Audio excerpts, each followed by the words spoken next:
हालांकि मोदी जी के और दौरे और मोहन भागवत जी का भी दौरा जो है अब लगा हुआ दिसंबर के अंदर 13-14 तारीख में शायद हुगली में प्रधानमंत्री की पहली रैली होगी और फिर वो लगातार एक सिलसिला चलेगा। मोहन भागवत जी 18 दिसंबर से 6 दिन के लिए जो है वहाँ पर कैंप करने वाले हैं।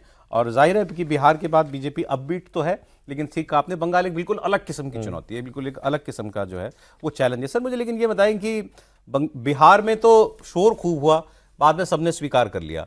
अभी हम एसआईआर पर ये देख रहे हैं, चाहे यूपी हो या बंगाल, मुद्दा अभी भी उतनी जोर शोर से उठा रही हैं ये पार्टियां, लेकिन नीचे ग्राउंड पर सबके वोट भी बनवा रही हैं। सबने कैंपेन लॉन्च किया हुआ। इनफैक्ट बंगाल में तो टीएमसी और खासकर अभिषेक बनर्जी को जिम्मा दिया गया है, ममता बनर्जी के भतीजे को, वॉर फुटिंग पर इस काम में लगी हुई है कि किसी का वोट छूट ना जाए बनने से।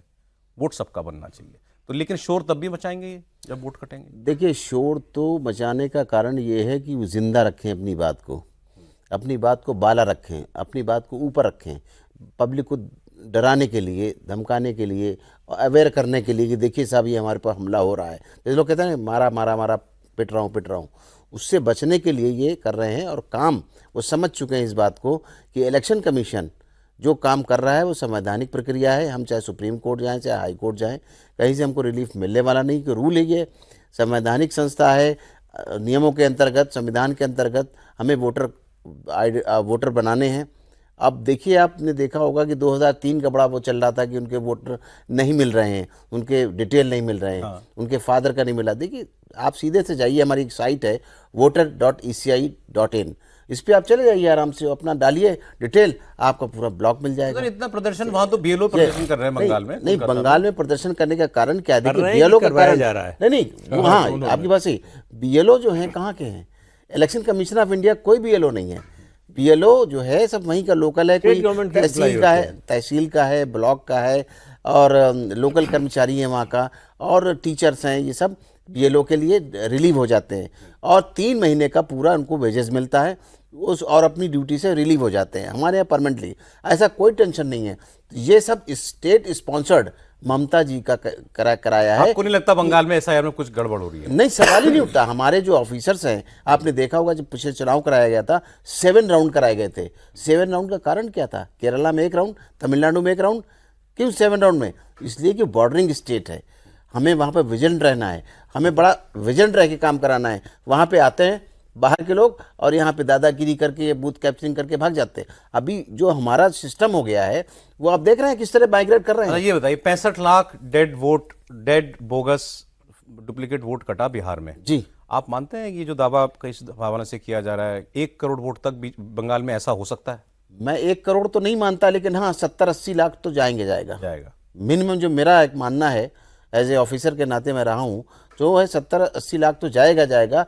लेकिन कारण क्या है? ये जितने वोटर हैं ये हमारे वोटर लिस्ट से तो डिलीट हो जाएंगे, लेकिन लोग शोर ये भी मचाते हैं पूरे हिंदुस्तान में कि वो कहाँ गए, घुसपैठिए। इस पर ज़्यादा जोर दे रहा है अपोजिशन, घुसपैठिए। लेकिन देखिए, इलेक्शन कमीशन का काम घुसपैठियों को आइडेंटिफाई नहीं करना है, हमें अपने वोटर लिस्ट को ठीक करना है और उसमें से डिलीट करना है।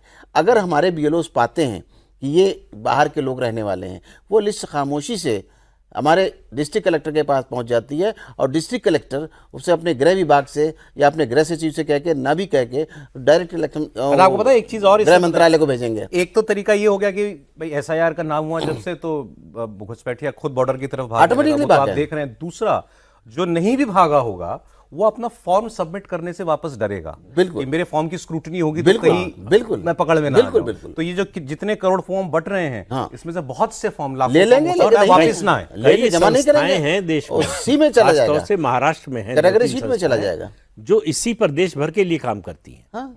उनकी रिपोर्ट के मुताबिक माने अगर उनकी बात, तो बंगाल में 3 करोड़ से ज्यादा वोट कट सकते हैं। 3 करोड़? 3 करोड़। और उनका पूरा जो है वो 7 करोड़ 66 लाख तो सारे हैं। आप कहने जिसमें से 3 करोड़ कट सकते हैं? नहीं, ये उनका कहना है। मतलब आज बढ़ेंगे भी तो ऐसा नहीं है कि जो है नए वोटर भी बनेंगे ना। हाँ, अच्छा, वो कह रहे हैं ये संख्या वहां तक जा सकती है। अब वो कितनी सही है कितनी गलत है, होगा कि नहीं होगा अलग बात है, लेकिन उनकी स्टडी ये कहती है। और ये बड़ा उनका कहना है कि अंदाजा ही नहीं है कि कितने लोग बंगाल छोड़कर जा चुके हैं जिनका नाम वोटर लिस्ट में है। पूरी कॉलोनी की कॉलोनी खाली हो गई है, ब्लॉक के ब्लॉक छोड़ के भाग गए हैं। जो हमारे पास इन्फॉर्मेशन है। हाँ, वहाँ किसी एक बूथ का दिखा रहे थे कि कितना पूरा 92 लोग आए। परिवार वोट, है, हाँ, वहाँ से- वोटर और आप है ये और 3 और वोटर आप हैं। ये मानते हैं कि ये सारा वोट टीएमसी का था, कम से कम बीजेपी का नहीं था। बीजेपी का नहीं था। बीजेपी का नहीं था। हाँ, नहीं था, बिल्कुल नहीं था।